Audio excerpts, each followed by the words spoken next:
Olá, bom dia, bem-vindos à nossa meditação hoje é dia 14 de outubro e eu gostaria de agradecê-lo se você já faz parte da nossa família, se você ainda não faz parte da nossa família, para nos encorajar, para ajudar o nosso ministério, nosso trabalho aqui. Não é nem o meu trabalho, nem o meu ministério, é o ministério da Igreja Batista da Costa Basca, sul da região das Landes, aqui no sudoeste da França, perto da Espanha. Se você ainda não faz parte dessa família, você pode então se inscrever neste canal e deixar o seu like, deixar o seu comentário. Pode ser até um comentário que não vai ser agradável para a gente, mas que vai nos encorajar. Se você não estiver de acordo com o que está sendo falado aqui, você pode dizer também, claro, apresentando o texto em que você baseia o seu protesto.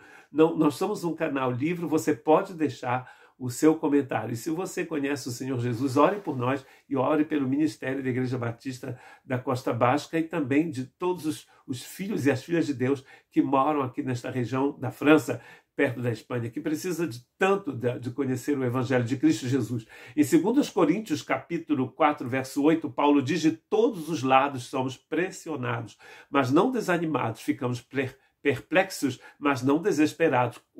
Pode acontecer o que acontecer, você nunca vai estar desesperado nem desanimado se você estiver em Cristo Jesus. O verbo utilizado para pressionar aqui é o mesmo verbo que era utilizado para pressionar as uvas para que dela saísse um suco que se transformaria em vinho. Eu moro então na Nova Aquitânia, que é uma grande região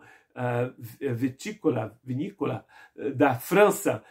Desta região vai se encontrar Bordeaux, Les Landes, Le Béarn, aqui mesmo no País Basco, e é claro, do outro lado da fronteira, La Rioja, Le Chacolí, todas essas regiões bascas que produzem vinhos que são muito conhecidos aqui.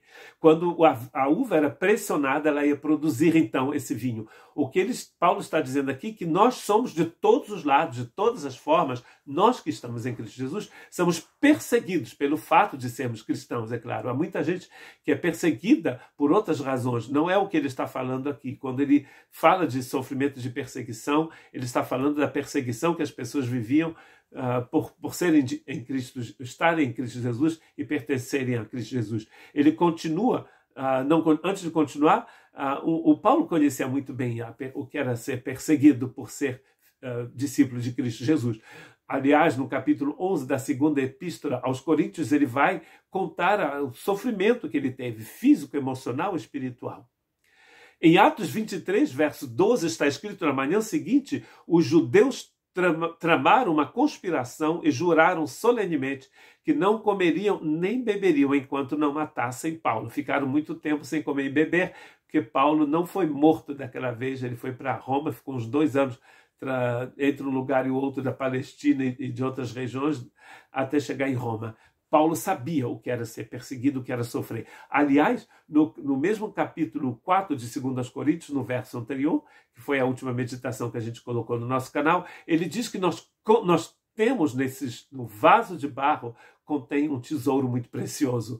O exterior se corrompe, o vaso é de barro, mas o tesouro é grande. É por isso que ele está dizendo: somos pressionados, mas o que vai sair dessa pressão, dessa perseguição, desse sofrimento é um vinho. 2 Coríntios 4, 9, somos perseguidos, mas não abandonados, abatidos, mas não destruídos. Nós podemos passar por momentos difíceis, mas nós somos mais do que vencedores. Ele já falou, Paulo, por aquele que nos amou. Somos mais do que vencedores.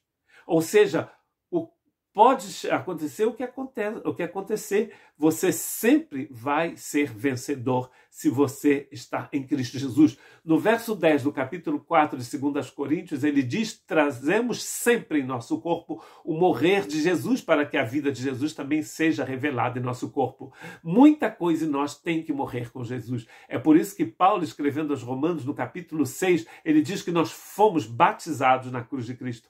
Batizar quer dizer imergir, deixar ir ao fundo mesmo. Nós fomos então colocados em Cristo Jesus. E em Gálatas capítulo 2, verso 20, Paulo diz: eu já fui crucificado com Cristo. Não sou mais eu quem vivo, mas Cristo que vive em mim. Quem vive em você? Você mesmo ou Cristo? Se Cristo vive em você, você se identificou à morte de Jesus. E isso causa um certo sofrimento, principalmente para o meu ego. O meu ego não quer ser crucificado com Jesus, com Cristo. Ele quer permanecer vivo, mas para sermos discípulos de Jesus, temos que estar crucificados com Cristo e ressurretos, é claro, que é o que ele explica em Efésios capítulo 2, verso 3 ao verso 10. Em 2 Coríntios 4, 11, o texto que vem logo depois do nosso texto de hoje, ele diz: pois nós que estamos vivos somos sempre entregues à morte por amor a Jesus, para que a sua vida também se manifeste em nosso corpo mortal. Percebem? Nós passamos por sofrimentos, passamos por dificuldades, mas nós sabemos que o Senhor está ali, ele se revela mesmo neste corpo mortal. Vaso de barro exterior que se deteriora, corpo mortal. O nosso último texto se encontra em Filipenses 3:10. Quero conhecer Cristo, o poder de sua ressurreição e a participação em seus sofrimentos, tornando-me como ele em sua morte. Se você experimentou essa morte com Cristo Jesus, se você se entregou inteiramente a Cristo Jesus, você pode passar por dificuldades, mas você não é desesperado, você não está desesperado, você não será destruído. E um dia a morte, o inferno, tudo isso será vencido para sempre. Não haverá mais morte, já foi vencido, né? Mas não haverá mais nada disso. E nós vamos conhecer a vida plena em Cristo Jesus. Que Deus te console, que Ele te abençoe hoje.